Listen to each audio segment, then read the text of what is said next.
nuestro rostro. Vamos a orar por la palabra en esta tarde. Padre bendito, Padre santo, cuántas gracias te damos, Señor, por tu bendita palabra. Te pedimos, Señor, que en este momento tu Espíritu Santo sea con cada uno de nosotros. Que tu Espíritu Santo, Señor, pueda proveer a cada una de nuestras áreas, a nuestro espíritu, a nuestra alma, a nuestro cuerpo, a nuestros cinco sentidos, Señor, a los canales de nuestra alma, de nuestra voluntad, de nuestro corazón, Señor. Que tu palabra penetre, como dice tu palabra, como una espada doble, Señor. Gracias te damos en el nombre precioso de nuestro Señor Jesucristo. Amén. Gloria a Dios. Hay un texto que no lo ha apuntado, todos lo conocemos. Dice el Señor Jesús que donde están dos o tres congregados en mi nombre, ahí estoy yo en medio de ellos. ¿Sí?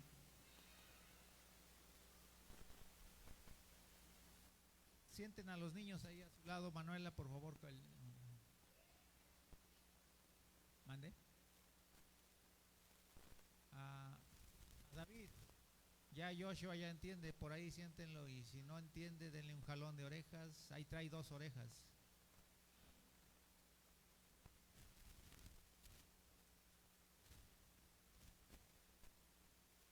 Ya sabes que el castigo son planas de tarea.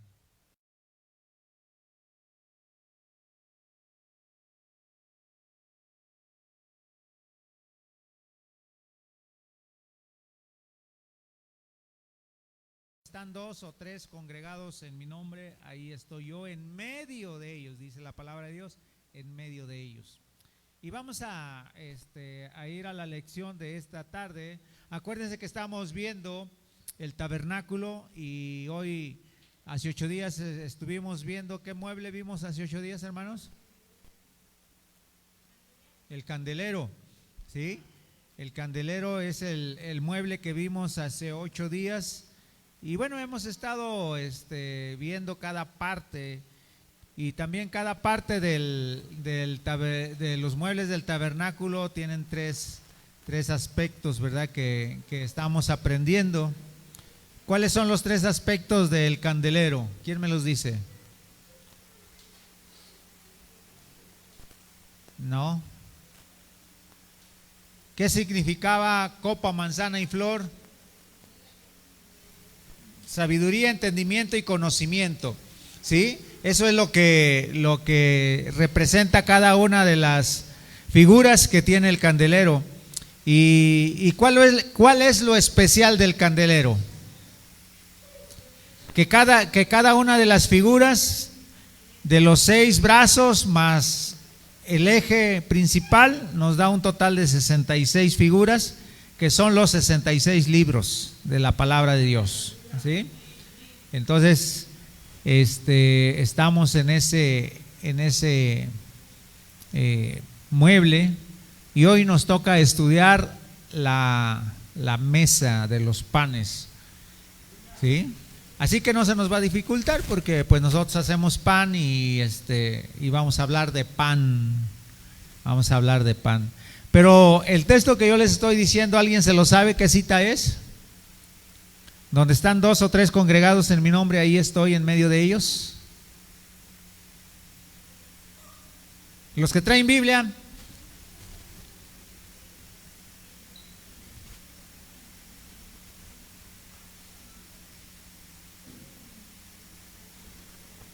Por cierto, antes de que se nos olvide, nuestro hermano Cleto y Betel y nuestro hermano José Luis ya encargaron sus Biblias, inclusive ahí en el grupo de la iglesia, por ahí les mandé el recibo, el ticket de lo que se depositó, de las 3 Biblias que nos encargaron en esta semana.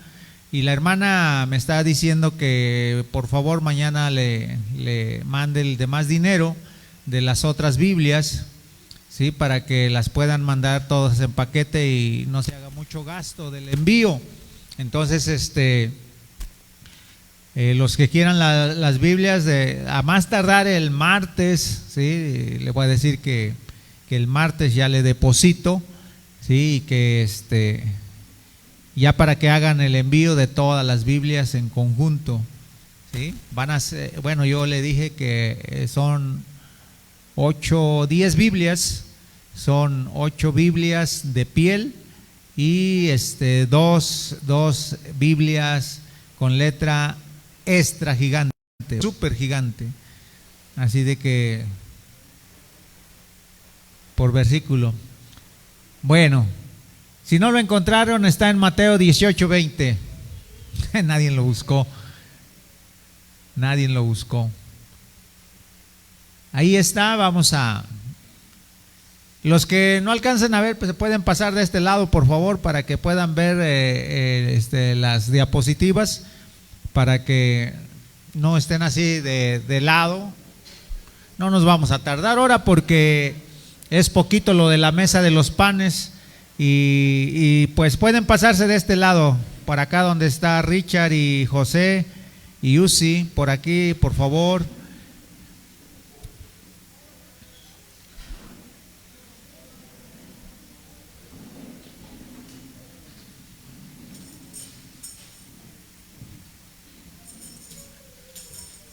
Pues ya no vamos a dar todo el repaso que estábamos dando en un principio, y pero vamos a iniciar de aquí hacia adelante, porque luego nos tardamos harto en el repaso, pero ya se sabe en el repaso, ¿verdad? Ahí está bien, ¿o sí? Bueno, entonces estamos aquí en esta tarde viendo lo que es. Pásame el tabernáculo, hijo, por favor, no, acá.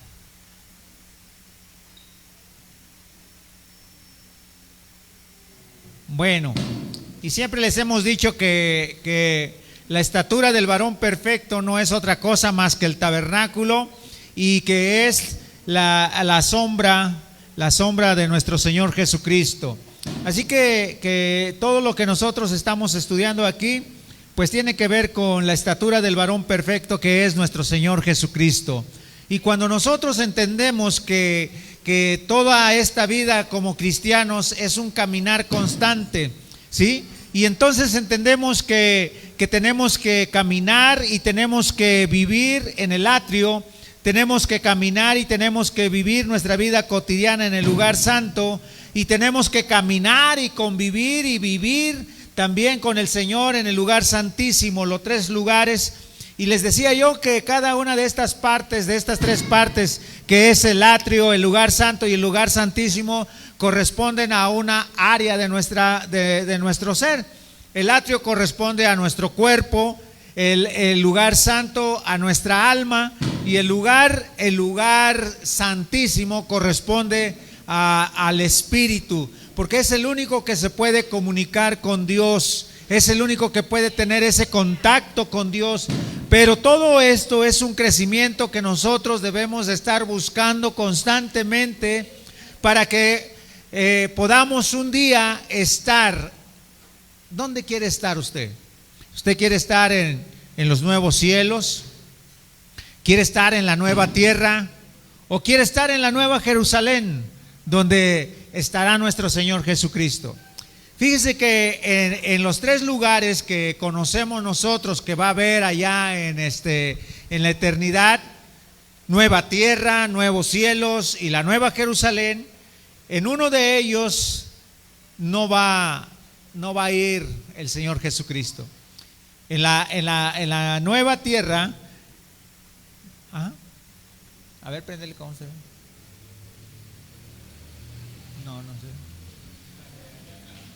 En la nueva tierra, ¿sí? Y en la nueva Jerusalén es donde va a estar nuestro Señor Jesucristo. Entonces para nosotros es bien importante que podamos entender y caminar, ¿verdad?, a la estatura del varón perfecto. Ya vimos el estudio de lo que es el altar de bronce y las 3 ofrendas que se celebraban ahí.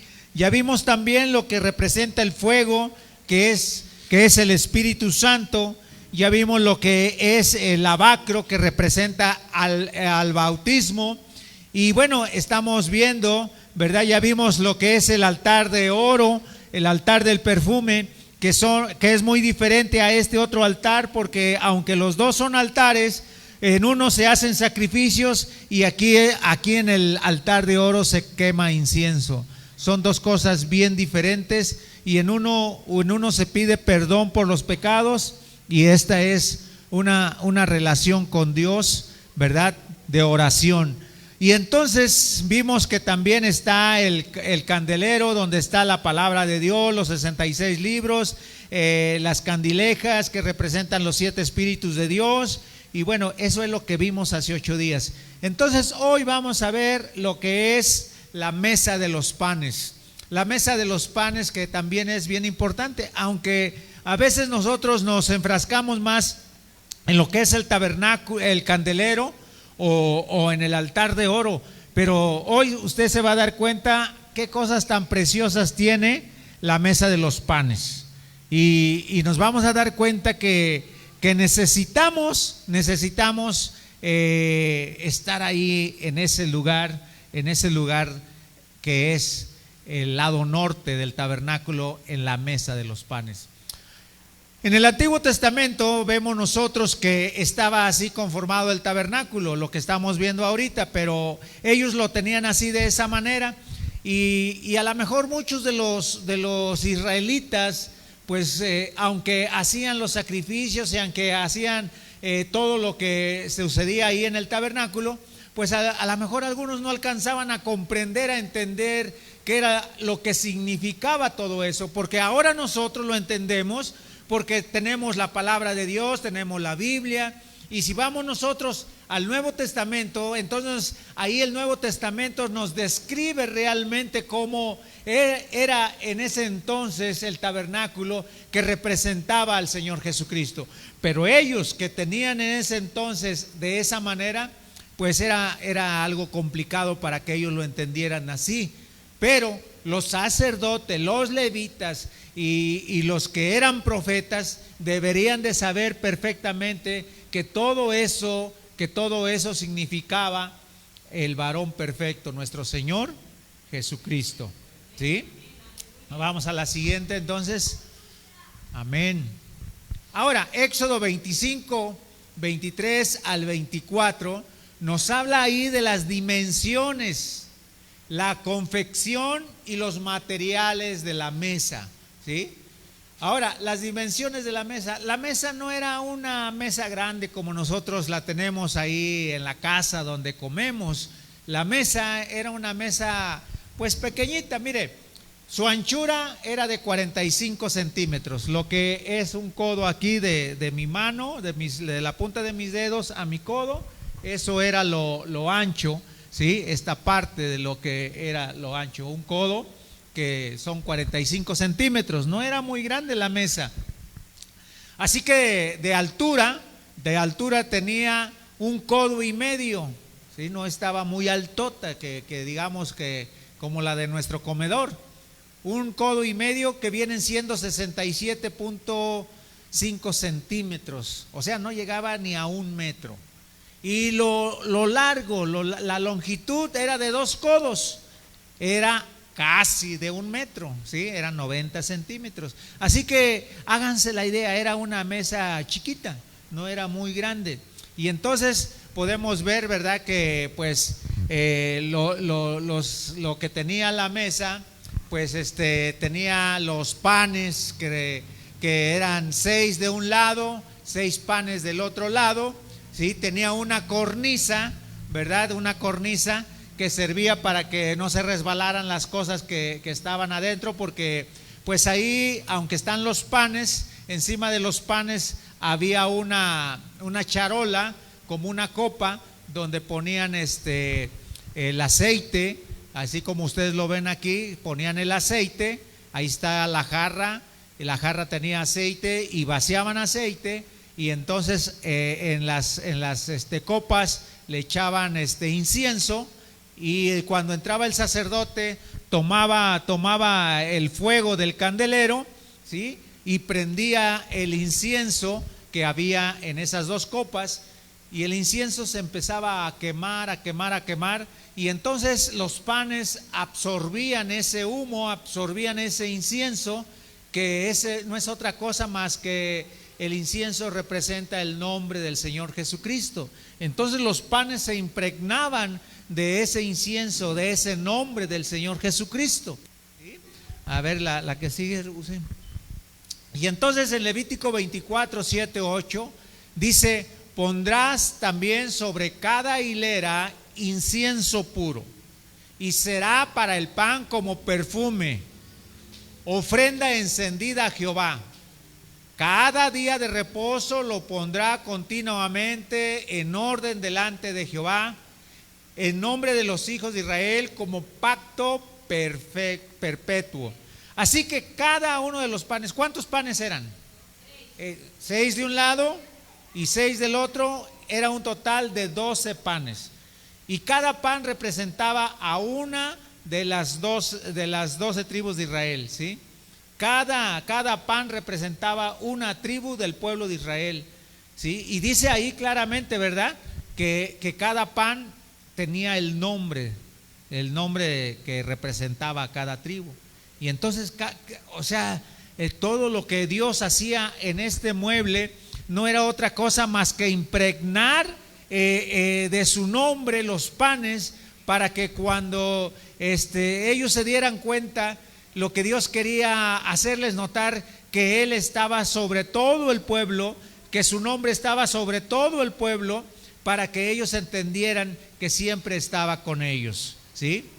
Ahora, en Números 4, 7, 8, se le llama la mesa de la proposición, y dice que en esta mesa, cuando el pueblo, cuando la nube se movía, cuando la nube empezaba ya a quererse mover, inmediatamente los gersonitas, inmediatamente los levitas tenían que apresurarse. Cada tribu o cada sección de los levitas ya sabían exactamente qué es lo que iban a hacer.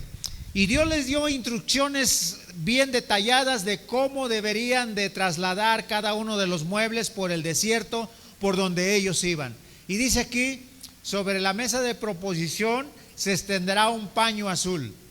Cuando los levitas ya veían que la nube se movía, inmediatamente ellos tomaban ese paño azul, ¿sí?, y lo ponían encima de la mesa.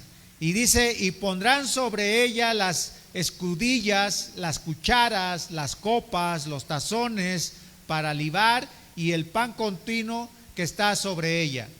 Y luego dice: ya que estaba el paño azul, entonces ponían todo lo que se utilizaba sobre esa mesa, y entonces venía la otra cobertura, y extenderán sobre ella un paño de carmesí, y lo cubrirán con la cubierta de pieles de tejones, y entonces pondrán sus varas para que fuera transportada. ¿Qué era el procedimiento? Ponían un paño azul. ¿De qué nos habla el color azul?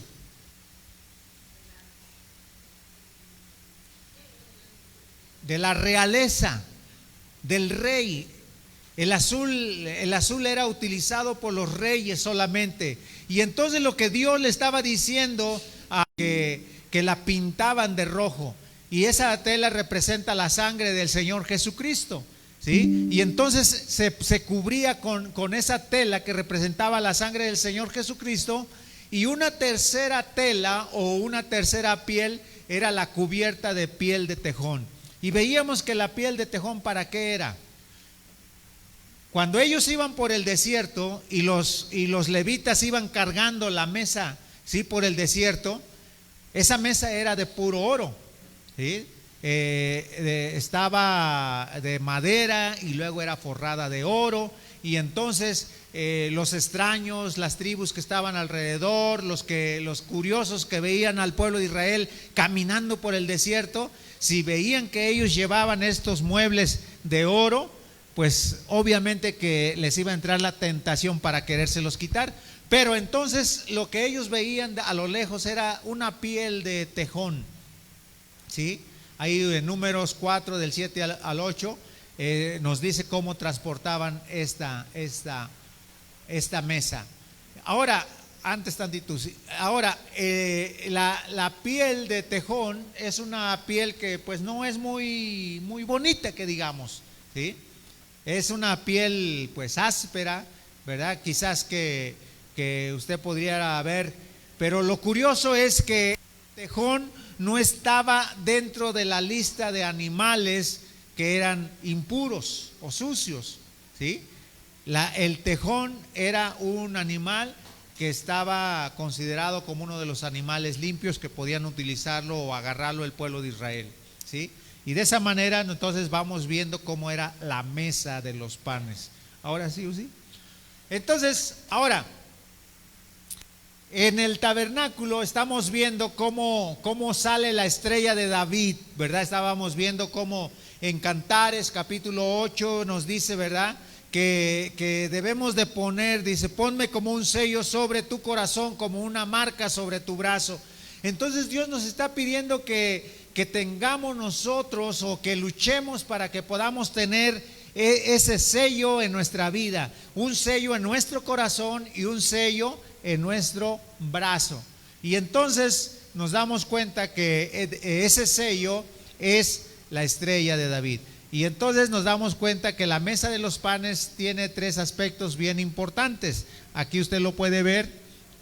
La mesa de los panes tiene un triángulo, ¿sí?, que tiene tres lados, ¿sí?, y que un lado significa el pan de la fortaleza. El segundo, el pan del incienso, que nos habla de la fe. Y el tercero, el fuego, que nos habla del celo. Y ahí están las citas donde usted puede ver esto que estamos hablando en Juan 6, 48, 58, el pan de la fortaleza, el pan de la fe en Hebreos 11, 1, es pues la fe, la certeza de las cosas que no se ven pero se esperan. Fuego, el celo, segunda de Corintios 11, 2, ¿verdad? Y bueno, aquí podemos confundir los celos, ¿verdad?, cuando uno tiene celos, pero no estamos hablando de esos celos. Estamos hablando del celo de Dios, ¿sí? Que Dios quiere que nosotros seamos celosos de la palabra, ¿sí? Que cuidemos la palabra de Dios, ¿sí? Entonces, de eso es lo que estamos hablando. Esas tres cosas debemos de conseguirlas para nuestra vida, ¿sí? El pan de fortaleza, la fe y el celo. Esas tres cosas deben de estar en nuestras vidas, buscarlas para que de esa manera tengamos el sello que necesitamos en nuestro corazón y en nuestro brazo. Dice que las 12 hogazas de pan que se colocaban sobre la mesa en el compartimento santo del tabernáculo, que es el lugar santo, se reemplazaban todos los sábados, ¿sí?, por otras nuevas. Así que el sacerdote que le tocaba ministrar en el tabernáculo, ¿sí?, cada 8 días, cada sábado, tenía que hacer nuevos panes. Y entonces él entraba al lugar santo, quitaba los panes que ya habían estado ahí 8 días o 7 días, porque entraba ya al otro sábado, y entonces ponía los panes nuevos. Ahí usted puede ver las citas, si es que quiere ir anotándolas. Y dice ahí, la traducción literal del nombre hebreo para el pan de la proposición es pan del rostro. Eso es lo que significa el pan del rostro. La palabra para rostro significa estar en la presencia, ¿sí? De modo que el pan de la proposición estaban enfrente del rostro ¿de quién? De Jehová, como una ofrenda constante delante de él.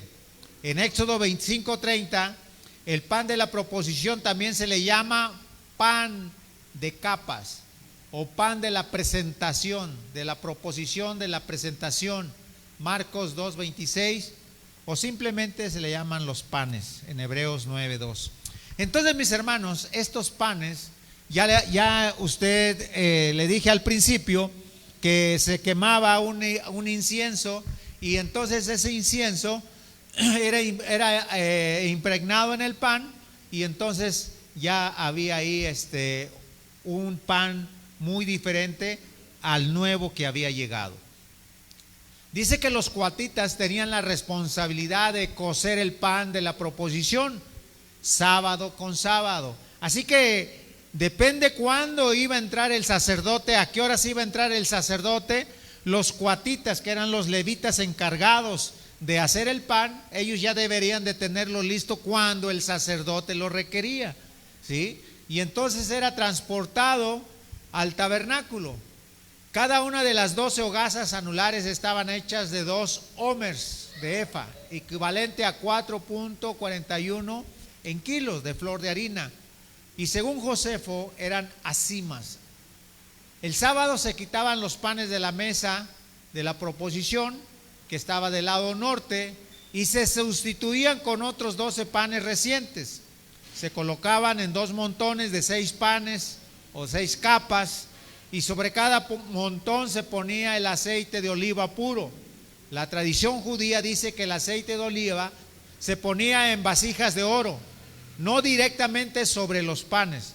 Sí dice que cuando el sábado se retiraba el pan de la proposición, el aceite, el incienso se quemaba sobre el altar, ¿sí?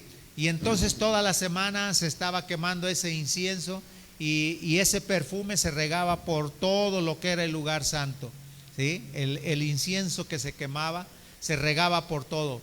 Y entonces vamos a la mesa de la proposición, que había 12 panes. ¿Pero qué son los panes? El pan de los rostros. Eso se le llama el pan de los rostros. Y usted se imagina por qué Dios le puso así el pan de los rostros. Dice que el sacerdote entraba aquí, ¿sí? Entraba y ministraba, pero ellos ya sabían que tenían que quitar los 12 panes y tenían que traerlos a su hogar, a su familia. Todos los que formaban parte del sacerdote que le tocaba ministrar, traía a toda su familia. Y entonces, mis hermanos, ¿sabe qué es lo que hacían? Oraban por los panes, oraban por esos panes, tanto el sacerdote principal como toda su descendencia. Empezaban a comerse el pan, se empezaban a comer el pan. Pero lo más importante, mis hermanos, es que cuando ellos empezaban a comerse ese pan, ¿sabe lo que pensaban?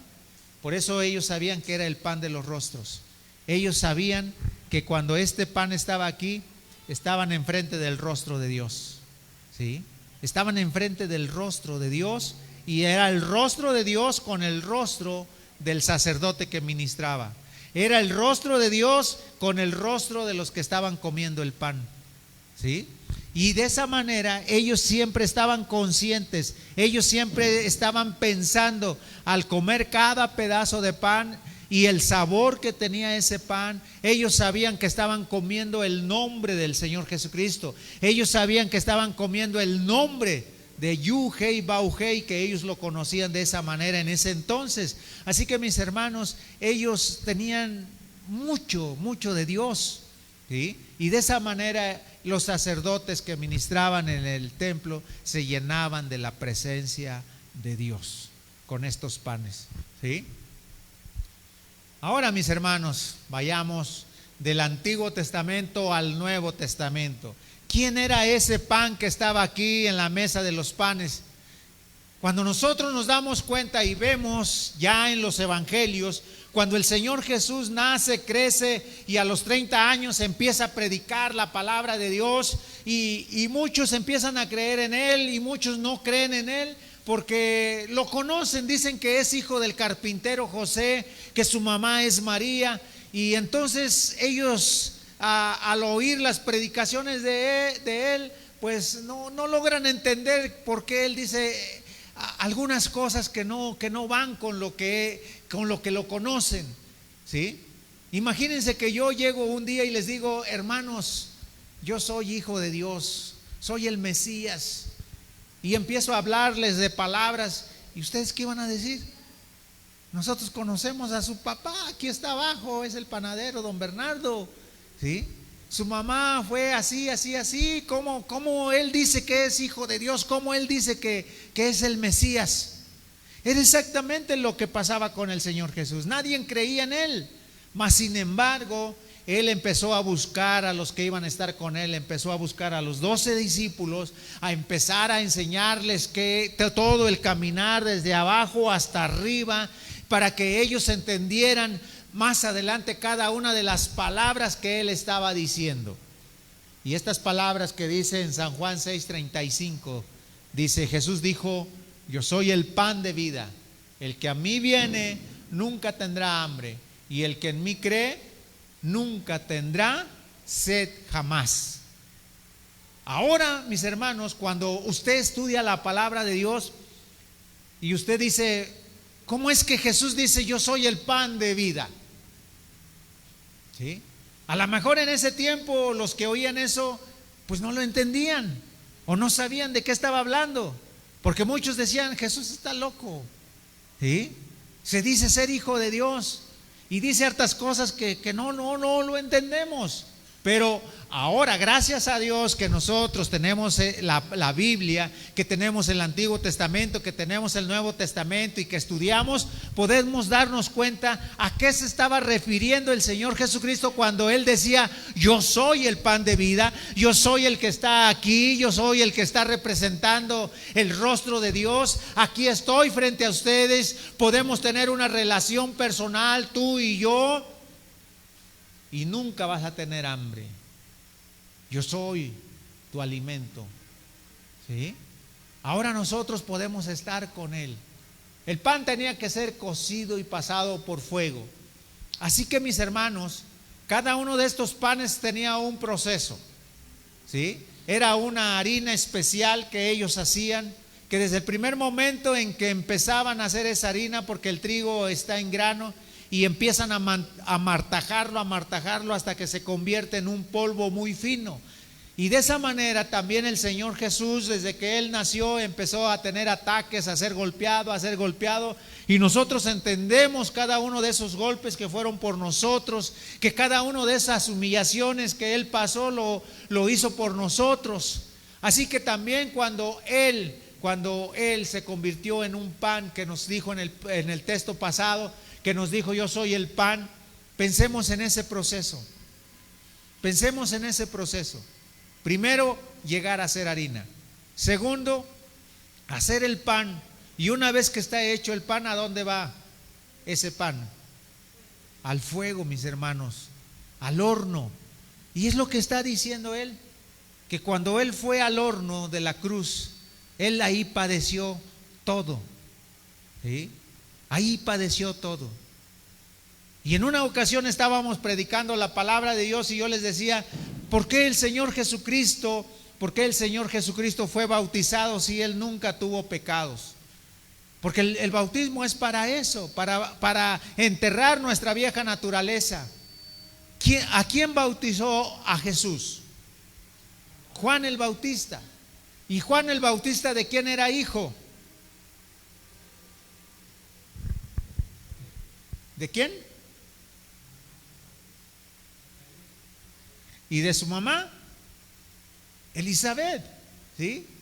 Y entonces, ¿sabe quién era Zacarías? Era el último de los sacerdotes. Era el que estaba encargado en ese tiempo del templo. ¿Sí? Y entonces fue visitado por un ángel y el ángel les dijo que iban a tener un hijo y que su nombre iba a ser Juan, porque él iba a ser el que iba a preparar el camino al Mesías. Fíjense nada más, ¿desde cuándo? Tuvieron que pasar 30 años. Y en esos 30 años no sabemos de la vida de Juan, a dónde estuvo, con quién jugaba, con quién se mezclaba en amistades o a dónde iba. No sabemos nada de Juan, pero de repente surge en el desierto y empieza a predicar la palabra de Dios.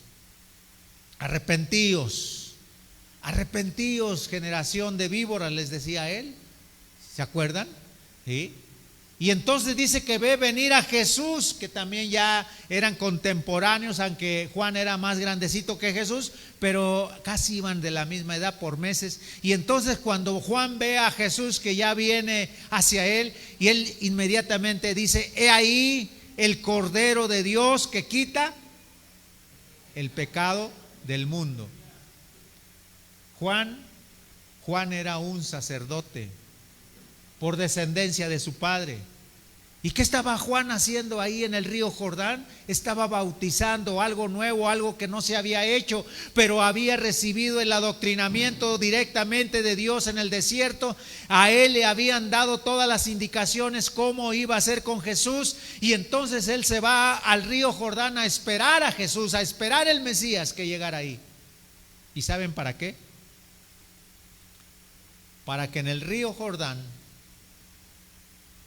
Jesús fuera bautizado. ¿Y sabe lo que hizo Juan el Bautista? Cuando Jesús descendió al río Jordán y Juan puso sus manos en Jesús, Juan como sacerdote transfirió todos los pecados del mundo a Jesús. Y entonces Jesús recibió todos los pecados, aún de nosotros, hermanos, aún de nosotros, porque no importaba el tiempo, pero el cordero tenía que ser sacrificado en la cruz del Calvario. Así como en el tabernáculo el sacerdote ponía las manos sobre el corderito transfiriendo los pecados de la persona, así Juan transfirió todos los pecados como sacerdote a la humanidad de Cristo. Cosas maravillosas que hacía Dios, y a veces no lo entendemos, no lo comprendemos, pero Dios está obrando sobre todo. Y entonces dice que Él padeció por ti y por mí. Amén. Vamos a la siguiente. Dice: Jesús dijo: yo soy el pan vivo que descendió del cielo. Él mismo decía eso: yo soy el pan vivo que descendió del cielo. Si alguno comiere de este pan, vivirá para siempre. Y el pan que yo le daré es mi carne, la cual yo daré por la vida del mundo. Eso es lo que estamos hablando, mis hermanos. Cuando el Señor Jesús estaba diciéndole esto a la gente que estaba predicando, cuando le dice: el pan que yo les daré es mi carne, ¿qué pensaba la gente? ¿Cómo es posible que nosotros, que Él dice que es pan y que nosotros vamos a comer y que el pan es su carne? Como que no checaba. Y ellos se quedaban así como diciendo: ¿qué nos está tratando de decir? Les aseguro, mis hermanos, que si usted hubiese escuchado y yo hubiese escuchado esas frases en ese tiempo, nos hubiéramos quedado así de a seis sin entenderlo. Ahora nosotros lo entendemos porque tenemos ya todas las herramientas para ver qué nos están diciendo. Dice que vemos cómo la Santa Cena está figurada en el antiguo pacto con la Pascua, como recordatorio de la forma en que Dios había sacado al pueblo de Egipto. Ahora en el tabernáculo está la mesa sobre la cual está el pan vivo. Estaba ubicada en el lugar santo, en la cual se come el pan, es decir, que para llegar hasta allí se debió haber pasado el atrio, el lugar del sacrificio, el lugar de la limpieza. El atrio era este mueble y este mueble, el atrio era esto. Y el atrio se le llamaba el lugar de la limpieza. Tú no podías entrar al lugar santo si no habías pasado por el atrio. Todo sacerdote tenía que pasar por la limpieza para poder llegar al lugar santo. Y dice que en ese entonces, si el sacerdote no lo entendió, no sé, pero dice la palabra de Dios que la mesa de los panes tipificaba la cena del Señor. ¿Sí? Desde ese entonces ya se hablaba de la cena del Señor. Ya la practicaban. ¿Sí? Desde ese entonces. ¿Por qué? Porque aquí había vino, ¿sí? Había aceite y estaban los panes. Amén. El pan de la proposición pertenecía al primer pacto, es decir, a la antigua ley, a la de Moisés, al Antiguo Testamento. En cambio, la cena del Señor pertenece al Nuevo Testamento. De hecho, Cristo enseñó durante la instrucción de la cena, refiriéndose a la copa: bebed de ella todos, porque esta es mi sangre del nuevo pacto. Así que, mis hermanos, todos los sacerdotes del Antiguo Testamento tenían una cena con el Señor. Cada 8 días ellos cenaban con el Señor, comían el pan de los rostros, ¿sí? Y era una convivencia que ellos tenían directamente con Dios, porque Dios se manifestaba en el tabernáculo. Descendía la nube, descendía el fuego, y ahí estaba Dios con ellos siempre, ¿sí? Vamos al otro. Ahora bien, dice: la mesa es un lugar de encuentro, un lugar donde hay una relación íntima entre personas. El hecho de comer juntos es algo que implica unidad, compañerismo y amor. Yo no sé, mis hermanos, pero en cada hogar, cómo usted dé gracias a Dios en la comida. Si primero comen unos o después comen otros, o cada quien come por su lado. Pero el sacerdote comía los panes con toda su familia junta. Y dice que es una relación de compañerismo, de unidad y de amor. Y es que a lo mejor lo que nosotros no estamos haciendo, o si lo hace, qué bueno, ¿sí? Pero cada vez que Dios nos permite comer los alimentos en la mañana, a mediodía y en la noche, yo creo que sería lo más hermoso, aún para testimonio de las demás gentes, que pudiéramos dar gracias a Dios por esos alimentos, porque es el pan que Dios nos está dando, el sustento que Dios nos está dando, ¿sí? Yo no sé, pero si comiera con toda su familia, tomados de las manos y orando al Señor, sería lo más precioso. Pero por lo menos si estamos comiendo solos, pensar en lo que ahora estamos viendo, darle gracias a Dios por los alimentos, darle gracias a Dios por ese pan que estamos comiendo, que nos da vida para seguir adelante. Eso es lo que significa la mesa. Apocalipsis 3:20 dice: he aquí yo estoy a la puerta y llamo. Si alguno oye mi voz y abre la puerta, entraré a él. No dice que entraré en su casa, o entraré a él.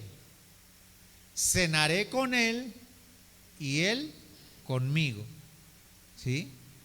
Fíjese nada más lo que dijo el Señor Jesús en Apocalipsis: he aquí yo estoy a la puerta y llamo. Y eso se está refiriendo, que cuando nosotros permitimos que el Señor Jesús entre a nuestra vida, Él va a estar siempre ahí, para tener que unidad, compañerismo y amor, ¿sí? Unidad, compañerismo, amor. Eso es lo que Dios quiere que nosotros tengamos como iglesia, como familia. Pero hay una cosa bien importante, dice ahí: cenaré con él. Y de eso estamos hablando ahora, de comer esos panes, de disfrutar esos panes que nos hablan de la cena del Señor, que nos hablan de la Pascua en el Antiguo Testamento, que nos hablan del mismo Señor Jesucristo, que Él dice: yo soy el pan de vida, ¿sí? De tener esa comunión con Él, de comer de Él. ¿Sabe que ahorita estamos comiendo de Él espiritualmente? Yo no sé cuántos estén pensando y estén metidos en lo que es la palabra de Dios, porque si usted no está metido en la palabra de Dios, déjeme decirle que pues no está comiendo. Pero Dios está dando de la palabra a cada uno.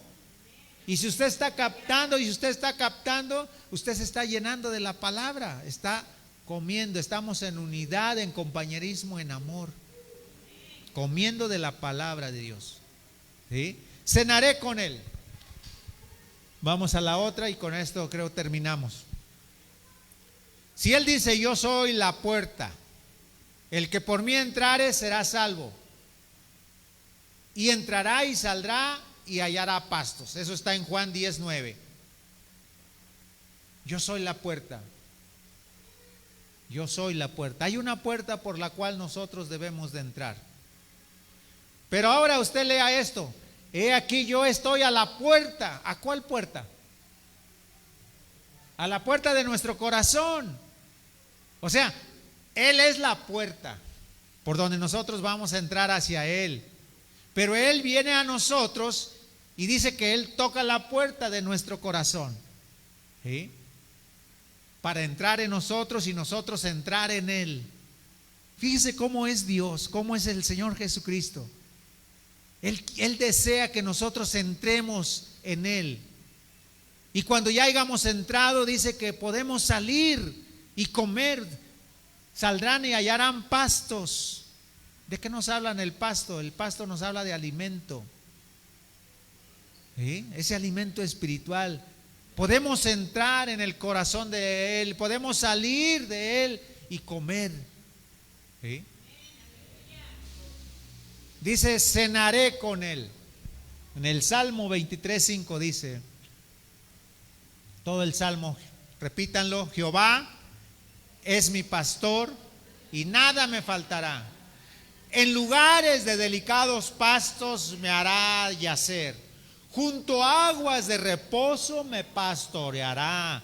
Confortará mi alma. Me guiará por sendas de justicia por amor a su nombre. Aunque ande en valle de sombra de muerte, no temeré mal alguno, porque tú estarás conmigo. Tu vara y tu cayado me infundirán aliento. Aderezarás mesa delante de mí en presencia de mis... Hermano, si Él nos está invitando a cenar, dígame usted qué le va a invitar a cenar Jesús a usted. ¿Qué le va a invitar a cenar?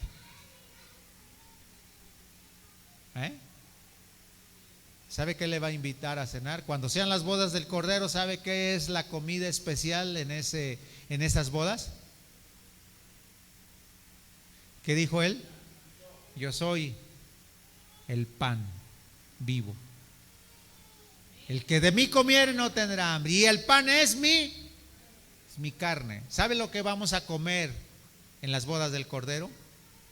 Ahí lo estoy diciendo. Cordero. El Cordero. Dios nos va a dar una porción de su Hijo para nuestra vida. Por eso Él dice, cenaré con Él y Él conmigo.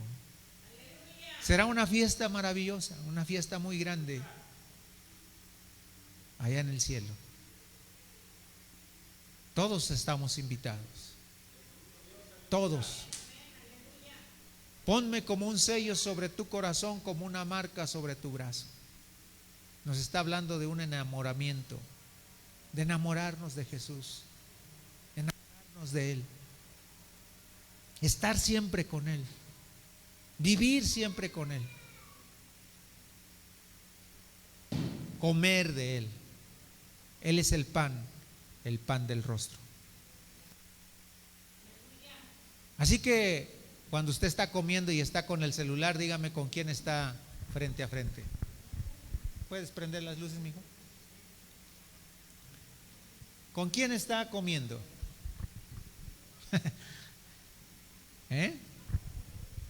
Porque yo he visto, o sea, y a lo mejor en algunas veces yo lo he hecho. Estamos comiendo y el celular al lado. ¿Verdad? Y echarle ahí para arriba, para abajo, para los lados. Si Dios nos está llamando para tener comunión con Él en los alimentos. Antes mi papá, antes de comer, se leía un capítulo de la Biblia. Le pensábamos cuando iba a llegar al Salmo 119. Pero él desde Génesis empezaba un versículo, un capítulo cada vez que comíamos. Y el hermano Saúl. ¿verdad? Entonces, siempre es bueno tener nuestra Biblia. Si no tiene Biblia, busque un padrino. Chambi lo va a buscar, padrino de Biblia. ¿Verdad? Búsquese un padrino de Biblia.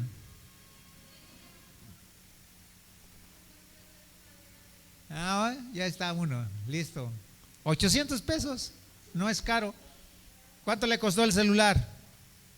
No me diga, porque no sé qué generación es su celular, pero arriba de 3,000, 4,000 pesos tuvo que pagar para comprar ese celular. Y una Biblia de 800, hay de diferentes precios, pero las que pedimos son 800 pesos porque son de piel. Entonces, compre su Biblia, cómprela y cuídela,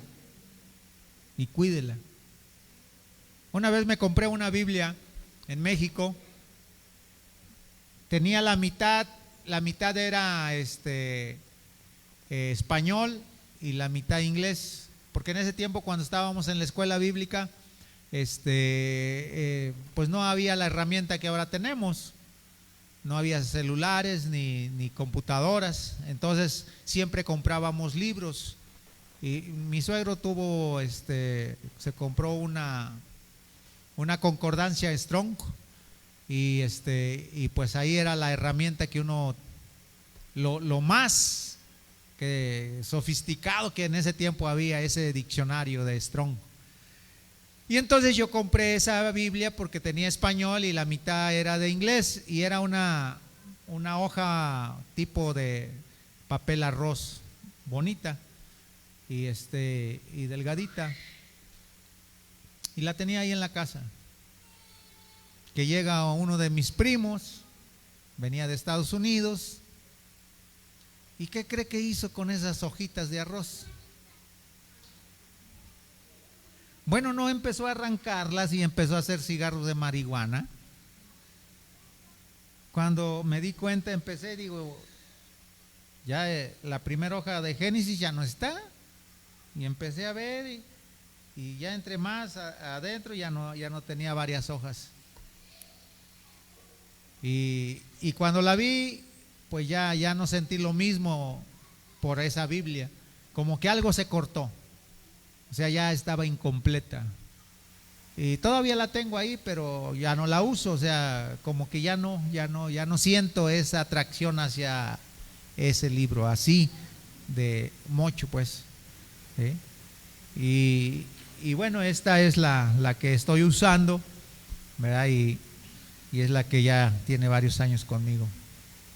Bernie trae la anterior y ya va a empezar a predicar esa Biblia. Así que se vaya preparando, Bernie. Cualquier rato lo invitamos aquí ¿o no, hermano Toño? Tu abuelito te va a dar instrucciones de cómo predicar. Como Gamaliel, hermano, ahí se lo encargo. Gloria a Dios. Bueno, vamos a ponernos de pie y vamos a darle gracias a Dios por la palabra. El último mueble que vamos a ver es el arca del pacto. En este lugar había dos muebles: el arca del pacto y el propiciatorio. ¿Sí? El arca del pacto y el propiciatorio. Por último, quiero comentarles que la mesa de los panes, antes de que nos retiremos, tenía una corona alrededor. Una corona que tenía sus picos hacia arriba y una corona que tenía sus picos hacia abajo. Era de oro. Y la corona que está hacia arriba, alrededor de la mesa, representa la corona que hace como rey al Señor Jesucristo, el Rey de Reyes y Señor de Señores. La corona que está hacia abajo, alrededor, representa la corona de espinas que le pusieron en la cruz del Calvario. Todo eso podemos encontrar todo está descrito ahí. No hay nada que se haya pasado, todo está ahí. para que usted empiece a amar lo que es el tabernáculo. No es una simple figura, es algo que el Señor nos dejó para amarlo, porque es el Señor Jesucristo. Amén. Padre bendito, Padre santo, en esta tarde te damos la gloria y la honra solo a ti, Señor. Hoy, Señor, nos vamos con un corazón contento, alegre, porque sabemos que tú eres el pan de vida, Señor. Porque sabemos, Señor, que cada vez que tomamos nuestros alimentos, comemos ese pan de vida, ese alimento que nos mantiene vivos, ese alimento que nos mantiene día a día, Señor. Porque nunca nos ha hecho falta, Padre. Siempre ha estado ahí en nuestro hogar.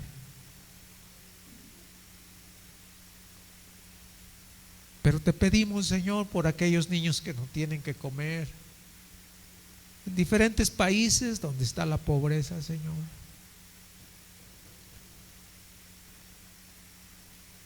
Que eso, Señor, nos haga recordar que tú tienes misericordia de nosotros, que podemos comer una cosa u otra, aún lo que nos gusta, Señor. Gracias, Jesús. Gracias por ser nuestro pan de cada día. Gracias. Gracias, Jesús. Padre Santo, te pedimos por todos los enfermos. Gracias por la niña, Señor, de nuestro hermano pastor, de redimido, Señor. Tú hiciste un milagro en esa bebé, Señor. Y te doy gracias, Padre, porque estuvimos orando por ella y tú, Señor, la sanaste. Pusiste tu nombre en ella, Señor. Pero te damos gracias por los que aún están luchando con la enfermedad, Señor. Dice tu palabra que tú llevaste todas nuestras enfermedades y sanaste todas nuestras dolencias, y por tu llaga hemos sido sanados, Señor. Por tu llaga hemos sido sanados, Señor. Declaramos, Señor, en esta noche que en el nombre de Jesús sean sanados todos nuestros hermanos de esas dolencias. Padre Santo, gracias. Gracias por la vida de Adalit, Señor. Gracias, Señor, porque tú le estás dando una nueva oportunidad, Señor. Yo te pido, Señor, que esa persona que va a donar ese riñón, Señor, en la vida de él, solo tú puedes hacer esos milagros, Señor. No sabemos quién va a ser, Señor, ni cuándo va a ser, pero él es el próximo en la lista, Señor, para recibir un riñón. Tú has derramado de tu gracia en él, de tu misericordia, y nosotros oramos, Señor, para que todo salga bien en tu nombre precioso, Jesús. Bendice a cada uno de nuestros hermanos en sus trabajos, Señor, en sus negocios, en su familia, como familia, en cada hogar, Señor. Pon esa armonía, ese amor que satisface necesidades, Padre Santo. Bendice a cada familia, Señor, cada hermano de las iglesias, a cada líder de las iglesias, Señor. Bendícelos grandemente. Y bendice a tu pueblo en esta noche, Señor. Levante su mano y reciba la bendición de Dios. Que la gracia de nuestro Señor Jesucristo y el amor de Dios y la comunión de su Santo Espíritu sea con todos nosotros desde ahora y para siempre. Amén. Que Dios les bendiga y que Dios les guarde. Sean bendecidos en el nombre del Señor.